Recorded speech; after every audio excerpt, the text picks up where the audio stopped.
Mr Speaker, I move the motion relating to a Royal Commission into the aged care sector in the terms in which it appears on the notice paper.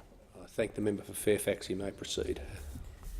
Mr Speaker, I am indeed delighted to put my name to this motion and commend the government for its decisive action in calling a Royal Commission into aged care, the key objective of which is to help build a national culture of respect for ageing and older Australians. And I welcome the broad terms of reference announced just last week.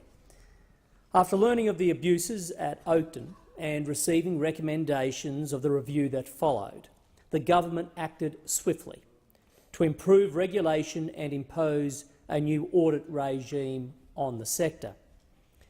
The introduction of unannounced audits and accreditation visits has seen a substantial increase in the number of identified incidents over the past year, including a 177% increase in reported serious risks and a 185% increase in notices of non-compliance.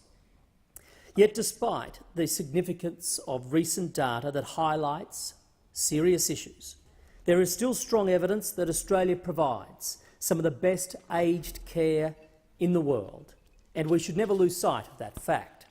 The Australian community has every right to expect only the highest standards when it comes to aged care services that support the dignity of older Australians and the peace of mind of loved ones.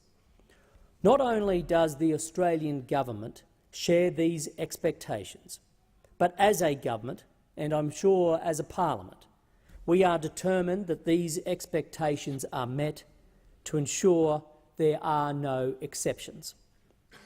The Prime Minister's announcement of a Royal Commission has a special significance for me as the member for Fairfax. This is because the Sunshine Coast region, where I share the local government area with the member for Fisher, has one of the highest concentrations of older Australians anywhere in the country. At the last census, 20.9% of the Sunshine Coast population was over 65 years of age, compared to just 15.2% for Queensland and 15.8% for the entire country. It should therefore come as no surprise that I have a keen interest in the welfare of older Australians with whom I meet regularly, as I do with their families and aged care providers across my electorate. I also meet regularly with the Fairfax Seniors Advisory Committee that I established soon after being elected, and we host a Fairfax Seniors Forum each year. The message from these groups is that while good progress on improving aged care services has indeed been made, more remains to be done. Older Australians demand to be heard, Mr Speaker, and by hosting a series of community workshops later this month, I intend to amplify the voices of my constituents to help inform the Royal Commission on the local situation. The message from the Sunshine Coast is loud and clear. They want firm action to identify and weed out substandard care wherever it is found.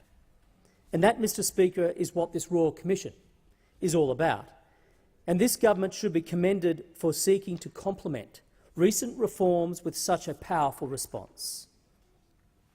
However, it's not enough to simply shine a bright light on the problems, Mr Speaker. Real action must follow. And such action is not only a matter of legislative will, but also of financial will. And that is the Liberal National Coalition's strong suit. As is also the case with nation-building infrastructure, when it comes to supporting older Australians, the Coalition actually puts money on the table.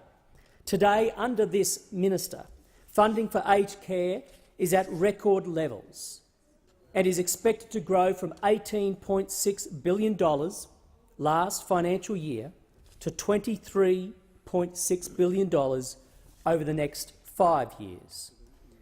This will improve the lives of older Australians, Mr Speaker. And thanks to the Coalition's strong economic management, we can sustain the high-level services that older Australians expect and they rightly deserve. Thank you.